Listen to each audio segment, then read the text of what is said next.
Okay, what is this, Reebok? I know this is supposed to be a special release, but come on, is Allen Iverson in here? Anyway, today we're talking about the Panini and Reebok Question Low Rookie Signature Prizm. Look at this dope, shiny royal blue on there. Kind of makes you think of T-Mac in the All-Star game. These released on November 4th via the Reebok website for a retail price of $140 US. And crazy enough, these are still on there. Maybe I'm just a sucker for Reebok lows, but I definitely thought that this pair would have sold out, especially with it not being your run-of-the-mill Reebok Question lows. Now you guys probably know of Panini. They make sports collectible cards. Maybe you even own a few. And this pair of Reebok Questions is made to emulate the design of the shiny Prizm cards. First impression, they nailed it on the design and packaging, the experience overall, because you even get trading cards in the sneaker box. I was gonna keep this wrapped up, but for the sake of this video, I'm just gonna go ahead and open it up and see what card comes with the Reebok Question lows. Cool, but now let's dive into the features of the Reebok Question Low Rookie Signature Prizm. Beautiful shiny upper composed of patent leather. It's royal blue just wrapping all around the upper of the sneaker. Of course, you have the Reebok logo stitched in white on both the lateral and medial sides. Also on the right foot you have a dog tag. On one side it shows rookie shoe, and you flip it around and it has that Reebok Question logo as well as the number 3 that Allen Iverson made so iconic.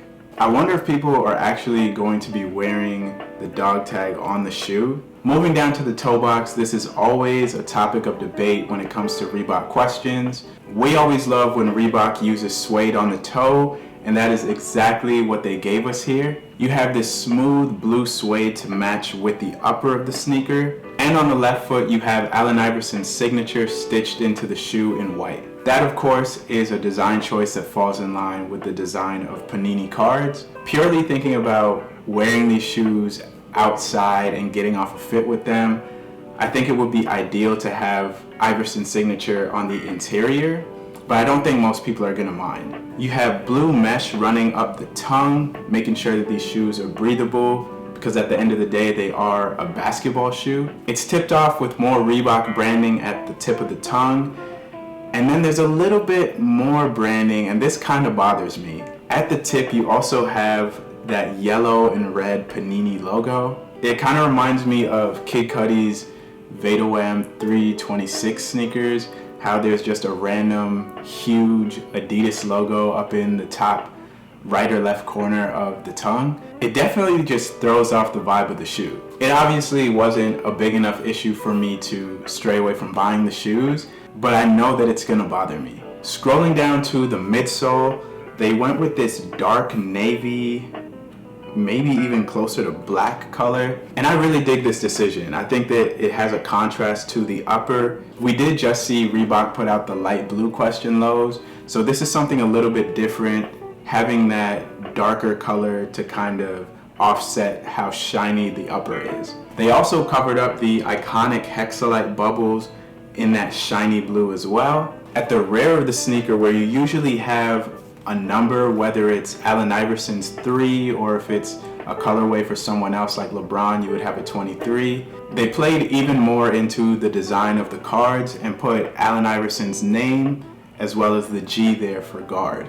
A lot of these cues that they're taking from the cards and transferring them into the sneaker are really cool, so definitely have to give props to Panini there. Also up here at the top rear, you have some more suede and Panini / Reebok branding. Just says Panini Prizm, and then you have that Reebok logo. And finally, flipping the sneaker over to the outsole, that is where we begin to get crazy with the branding. Reebok is known to go 100 with the branding all over shoes, and with this collab they kind of let Panini go crazy with it. So of course you do have Reebok logos scattered all throughout that print, but you also have the Panini logo scattered around as well. Not that it really matters much, because who's really looking at the bottom of your sneakers, but those logos are all over the outsole, which brings me back to the tongue. If you were gonna have this much Panini branding all over the outsole, why did we even need that Panini logo here on the tongue? It's a minor detail, but again, I just think that it's gonna bother me whenever I look down and see that logo, especially with it having these loud Ferrari colors going up against the blue. But aside from those Reebok and Panini logos all over, you do have that smooth deodorant gel style outsole, this time in a clear colorway. Toward the rear of the outsole, you have a little window that does give you a peek into the Hexalite. And that might be the whole sneaker. I'm trying to think if I forgot anything design-wise. You have these cool blue rope laces. I'll say, in my opinion, this is definitely one of the better Reebok questions that we've received in a while. I personally only get excited for Reebok question lows. Although the mids are a classic sneaker, I feel like they look weird if you're doing anything other than playing basketball in them. But the lows, you can definitely rock as a lifestyle shoe. In terms of sizing, I went with my normal US size, which is a US 11, and this shoe fits like a charm. Fits like a charm. But these fit perfect. I would certainly recommend that you go true to size when picking up the Reebok question low. Now, something that I like to do on my Reebok question reviews, I know I haven't done one in a while, but if you follow me on Instagram, @MouseOnFeet, you'll see that I'll open up and take questions from followers and subscribers. I will provide answers for them in the review. I also feel like Reebok should sponsor these videos, but that is another topic for another day. But yeah, let's read some of these questions that we have. What happened to your finger? I'm currently not wearing it, but I've been wearing this finger brace a lot.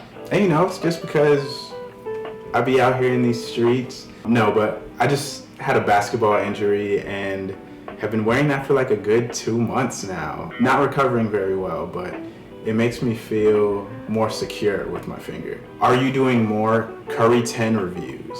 I would love to do more Curry 10 reviews. You guys got to run up that last Curry 10 review that I did.